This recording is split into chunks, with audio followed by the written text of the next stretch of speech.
Today in Inside Utah Politics, Senator Mitt Romney. He's here to discuss some of the bills he's working on and to weigh in on some of the big issues on the table in the nation's capital. Plus, COVID guidelines scaled back significantly as students across the country head back to class. What the Biden administration is saying about the situation in our schools. Time now for Inside Utah Politics. Thanks so much for joining us. I'm Glenn Mills. It is time to go inside Utah politics. We do begin this morning with Utah Senator Mitt Romney. Senator, great to have you back on the show. Thanks so much for being here with us. Thanks, Glenn. Good to be with you. You've been traveling throughout the state of Utah quite a bit over the past week. Talk to us about what you've been seeing and doing here in Utah. Well, what I'm hearing from people is they're concerned about inflation. I would think so. Yeah, the high cost of gasoline, the high cost of food. They don't see it going away anytime soon. And they wonder why Washington isn't doing much to help out. The president just signed a new bill called the Inflation Reduction Act. It doesn't do anything like that at all. Actually, it probably modestly increases inflation. So they want some help, and they're looking for us to do that. We also spent time in southern part of our state where people are concerned about water and how we make sure that we can continue to grow and live our lives as we'd like to and have the water that we need to have an abundant lifestyle. Let's dig into the Inflation Reduction Act since you brought it up. You hear from you and your Republican colleagues, then you hear from Senates on the issue, and it's almost like we're living in two different worlds.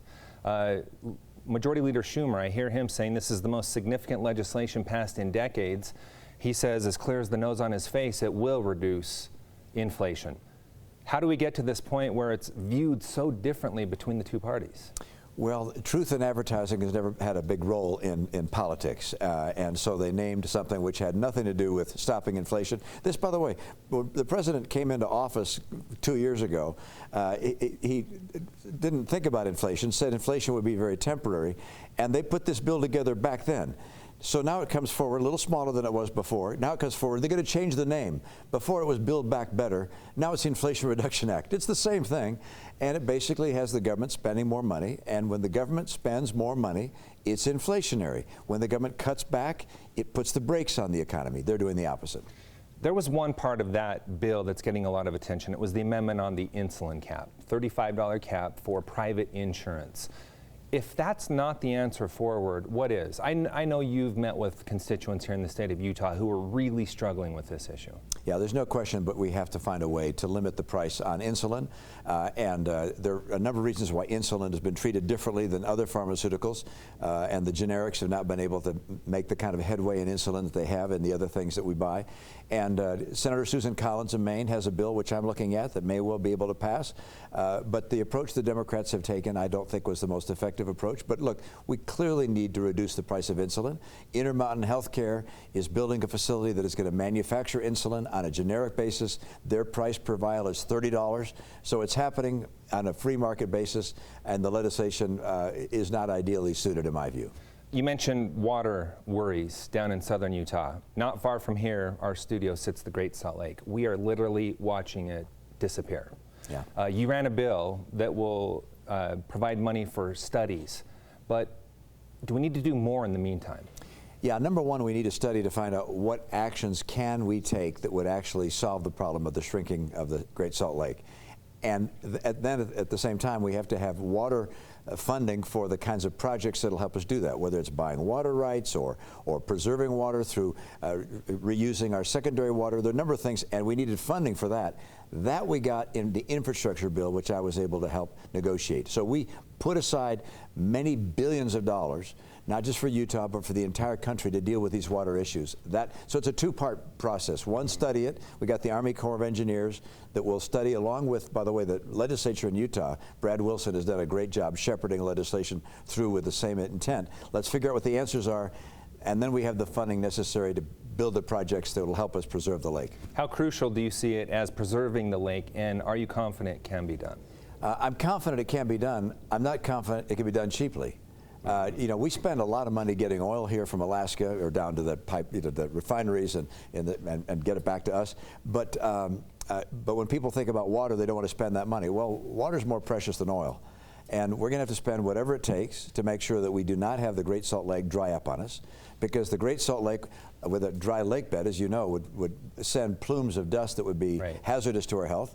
It also would mean less lake effect snow into our mountains, which means less free or clear and pure water going into the Colorado and into the Lake Powell. There are a lot of reasons why we have to take some action, and it may be expensive.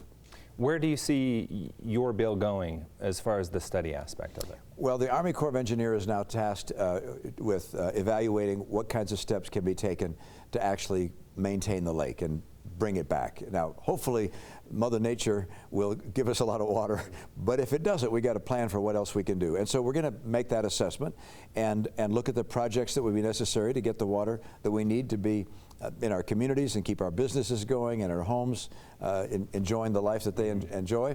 But we need to know the particulars and the specifics, get the science, and then at that stage make the investments. And I mean, the idea is as wild as pipelines to buying water rights to conserving. Clearly, we don't need to have grass median strips. We don't need to be watering our lawns as much as we do.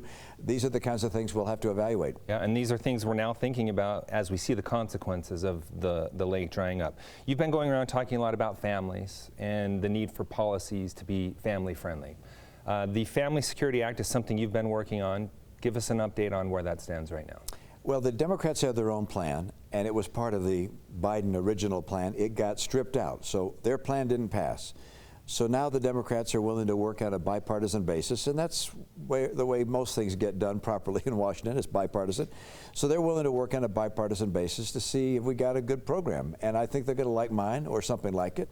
It's pretty simple. We take the child tax credit, which is complicated. People have to hire folks to do their taxes for them to figure out how they get the credit, and then they get it at the end of the year. We take that money, which is being improperly used, in my opinion, with too much administration, too much cost of tax preparation, and we use that money to instead give people a check on a monthly basis for each child that's under 18 years of age. And that gets money to people when they need it. Doesn't cost more money to the federal government, but it helps people recognize that they have the resources to have a child if they want a child. And why do you think that's so important in this day and age to have policies like that in place? Well, you know, we talk to people who have decided not to have a child, in some cases to have an abortion or just not to have kids or not to have another kid. And the number one reason they decide to have a child limiting decision is because they don't think they can afford having a kid. So saying to them, hey, guess what? If you do get pregnant, you're going to get $700 a month while you're pregnant. Number two, your child is going to get $350 a month until they're 6 years of age, and they get $250 a month. And if you have 2 or 3 kids, you're going to get these checks. And by the way, it doesn't cost the government any more money because we're already spending it in a tax credit now that's not effective. So it helps people. If they want to have a child, they're able to know that they will have the resources to be able to do so. The PACT Act recently went through Congress. You were one of the senators who voted against that.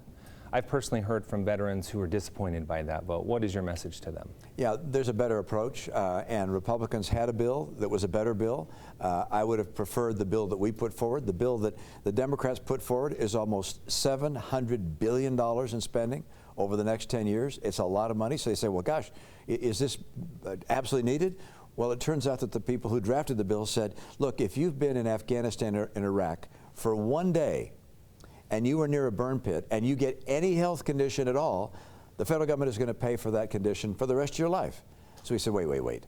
It ought to be someone who's there for longer than one day. It ought to be a health condition that's actually related to the emissions from this burn pit. And those things were eliminated from the bill. It didn't make sense, so a better bill is one that we're promoting. Okay, and now that this has passed, do you see that what you call a better bill still potentially on the table or not? You know, I think if Republicans are able to get the House, the Senate, and the White House at some point, will improve the legislation that was passed by the Democrats. What this means, by the way, what they've done is going to result in a huge backlog at our VA system, in our VA hospital here in Salt Lake, because all sorts of people with any medical condition who've been to Iraq and Afghanistan are going to be able to get entirely free coverage for all their health care needs, whether it's related to that burn pit or not. So we're going to overwhelm the system. It really hasn't been properly thought through, and I think it's unfortunate the way the Democrats pulled it off. All right, you talk about Republicans potentially taking back both chambers of Congress. We will see if that happens in the coming months. Senator, really glad to have you with us. Thanks for sharing your perspective with us. Thanks, Glenn. Good to be with you. Still to come, two Republican lawmakers who were vocal critics of former President Donald Trump face primary challenges during the week. Our panel weighs in on how that all played out a little bit later. But first, a major change will make it a lot easier to access hearing aids when you will be able to skip the prescription after the break.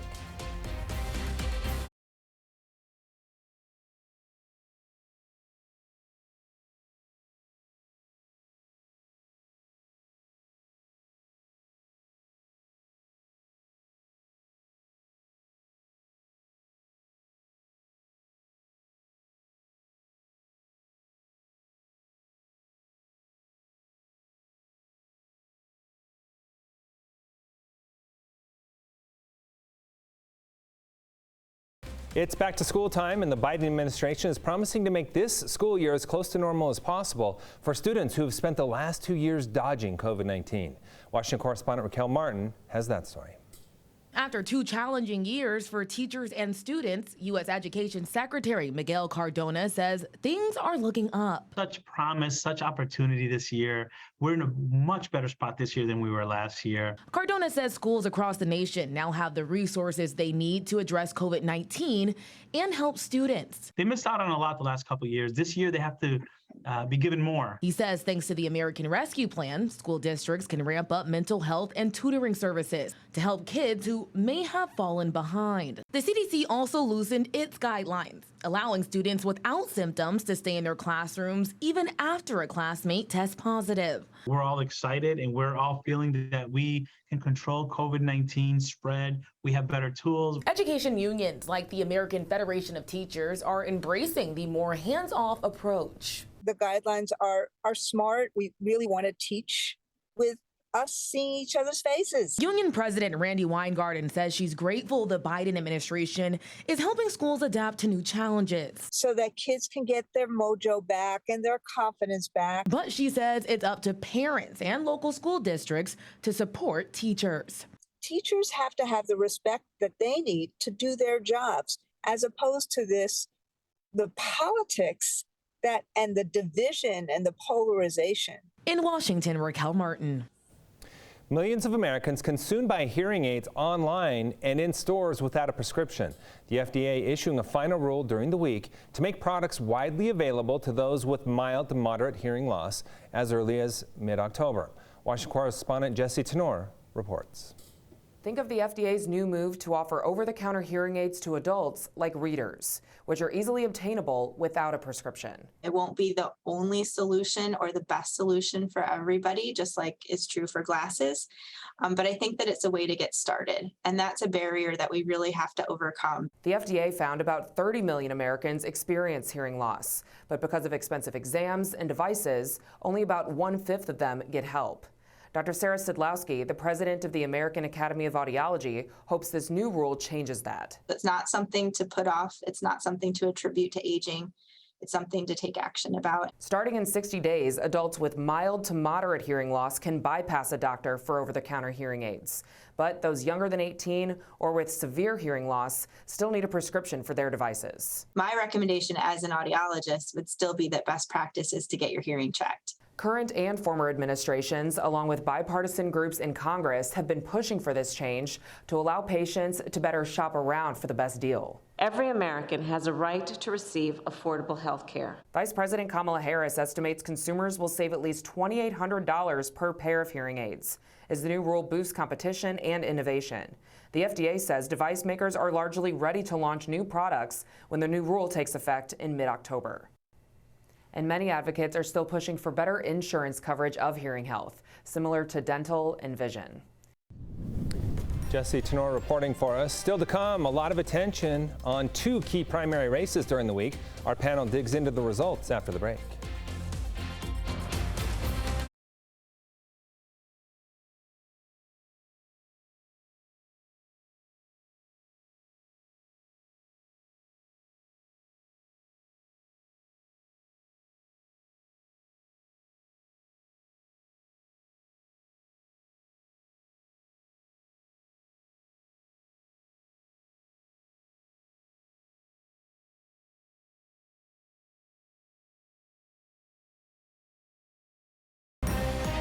You're watching Inside Utah Politics. Time now to debate some of the big issues of the week with the Inside Utah Politics panel. This week we have former House Speaker Greg Hughes and former Salt Lake City Councilman Charlie Lute. Gentlemen, thanks for being here. Glad to have you with us. Great to be here. Good to be here. Let's dig into the Republican primaries that we saw happen during the week, specifically Alaska and Wyoming. And let's start in Wyoming. Harriet Hageman defeating incumbent Liz Cheney. Greg, let's start with you. What do you make of this? Of course, a lot of the focus was on her opposition to former President Trump and his backing of the challenger. Yeah, so that we saw this coming for a long time. The polls had never really looked good for Liz Cheney, which is shocking given the name and stature that the Cheney family, her father having been vice president and representing that state as a member of Congress a long time ago. You know, people might not know, but there's less people living in Wyoming than live in Utah County. So you've got about 500,000, a little more than 500,000 people living in that whole state. That's a size that you should be able to make your case on a very personal level. And for her to be beat by 35 percentage points, I think the message was absolutely clear. I don't think it was a misunderstanding. I don't think the people from Wyoming wanted Liz Cheney to represent them any longer. But why? Talk about why. I think that I think she's disconnected. I think that her participation on the January 6th commission, one that does not have any kind of semblance of fairness. There's not a fair number of Republicans. We wouldn't do that. You'd never see a commission like this in the state of Utah looking at issues of ethics. You would see a 50-50 Republican and Democrat makeup of a committee like that. There were no cross-examination or other sides of the stories that could even be explored. So I think people have lost faith in that. You see the numbers and the ratings for that. The commission has not been well. And I think that it looks like it's favoring. And look, when all the Democrats come, when Al Franken is supporting you and every Democrat wants you to win, I don't know that the people from Wyoming felt that was resonating with them. All right, Charlie, a couple things to dig into, but first start off with your assessment of what you saw play out in Wyoming. Yeah, I mean, it was a foregone conclusion. This race was about one thing, and that one thing is Donald Trump. And and so Trump has had a very, very good primary season. He's been very successful at electing his candidates as Republican nominees. The real question is going to be what happens in November. This was really the Democrat or the Republican Party's chance to really make massive inroads in both the Senate and the House because of the off season. And this is all going to be turned on its head. You look at what's going on in Pennsylvania with Senator Crudite. You look at what's going on in Arizona. You look at what's going on with some of these more extreme candidates that are not playing well in the general field. So while Trump may have had a very good primary season, the question really is whether or not the Republicans, the general Republican Party, the traditional Republican Party, is going to stick with the sycophants, the Trump sycophants, who do anything to kowtow to Donald Trump. So we'll see what happens. But right now, the strategy is working. But is it a general election strategy? Donald Trump lost the 2020 election. If the Republican Party had accepted that, they would be taking over the House and the Senate. And I just don't know what's going to happen. I mean, right now, I think they're still on track to do so. But it's not the foregone conclusion that it was a couple of months ago. Okay, both of you have made clear you want to rebut what one of the other people said, but Charlie, I'm going to give you the opportunity first, specifically on the January 6th. Yeah. So Greg's just being silly at this point because it was saying that the Republicans have been forced out. The Republican Party chose not to participate. Remember that. They put forward they didn't want to participate. It is not going the way that they wanted. Pelosi kicked off the members that McCarthy chose. Because McCarthy chose people that didn't really want to get to the bottom of anything. They just wanted to obstruct, which is what we're seeing right now. So is the obstructionism going to play in November? I don't think it's going to. I may be wrong, but right now it's certainly not looking good for the long-term strategy in terms of the Republican Party staying. It's looking good for Donald Trump right now, but is it going to look good for Republicans long-term? Hard to say. Okay, Greg, you wanted to jump in on what he was talking about with the Trump-backed candidates. Well, we could keep saying Trump all day, and former President Trump has endorsed a lot of candidates, and his record is phenomenal. But if the talking points from the Democrats can only talk about Trump, and it's only about Trump, and it cannot be about anything else, they're going to have a very difficult midterm. I think even if they keep talking about Trump, they're going to have a difficult midterm because you've got inflation where it is, you've got harming families, you've got a border that doesn't exist that's bringing fentanyl and crime and chaos into this country. You've got a military that's suffering to the degree where you see Russia and China showing aggression that we've not seen in the past. This is insane. These are issues. Even the Inflation Reduction Act. This is crazy at this point. Even the Washington Post will tell you the Inflation Reduction Act will not touch or reduce inflation at all.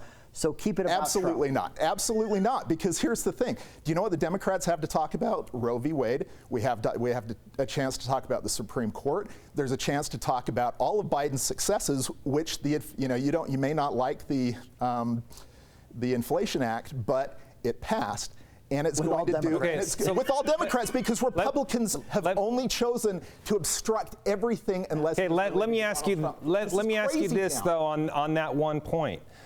You do talk about the things that you're looking at with the Supreme Court and how that might energize Democratic voters. I'm very interested in seeing how that happens. But here's one thing we still have that polls are showing us, and that is the economy. We know that the economy usually is the top motivating factor for voters, and right now voters are still holding this administration accountable for that. So how is that going to balance out? Too.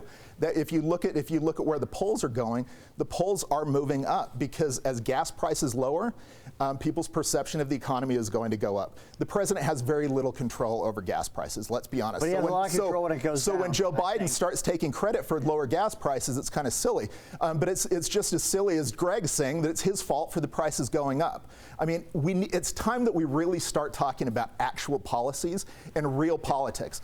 And when you look at the Republican primaries, Greg can talk all he wants about how the Republicans are only focusing, or the Democrats are focusing on this and that. The Republican primaries have been solely about Donald Trump. Period. That is absolutely true. American First. Absolutely true. It is about Donald Trump. They are kitchen table issues that the Democrats are failing on, that people are feeling in their family budgets. These are the areas that Democrats, they don't even understand the problem, let alone how to solve it. By a $700+ trillion you're going to spend and print more money, you think that's going to touch inflation? Going to print more money. You think that's going to there's a way to harm or pay help for it. the middle class or working people of this country? It's going to have its effect, just like it has up till now, increasing inflation.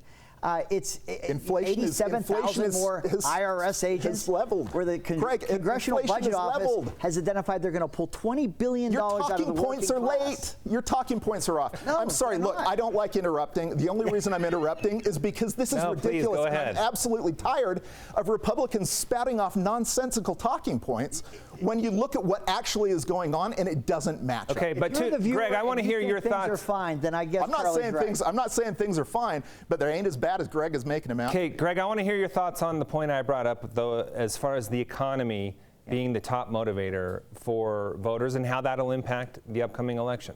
Yes, I do think. I think when you talk about the economy, I would call those kitchen table issues that are affecting your groceries, your budget, how you get to work, and how you afford to feed a family, take care of your family. These are issues that Americans are struggling with, and it's recent. You've not seen this kind of. You have inflation we haven't seen in 40+ years. You can't say this is just magic and it just spontaneously arrived. It might have something to do with all the spending and the trillions of dollars, and now the $700 billion that they just passed in the Inflation Reduction Act. It is. Wait, which one are we talking about? The Republican COVID bill or the Democrat COVID bill? I'm talking about since Biden took office, on his watch, what he's done to print money and how we've seen inflation climb are impacting people's family household budgets, their lives, and I think that historically midterms go with the party that didn't win the presidency in the 2 years prior. So there's a historic pattern there, and then you add on top of it these kitchen table issues, and I don't think that the Democrats can just say Trump the entire time. We're not. And see success. We're not, but you also have to be realistic with what's going on. All right, gentlemen. This segment went exactly the same way the pre-show text thread went, and we're friends, by the way. So I'm not surprised. So you know, we are friends. Yes, yeah, I know. Okay. Thanks for being here. Appreciate the lively conversation, and stay with us. We'll be right back with more Inside Utah Politics right after the break.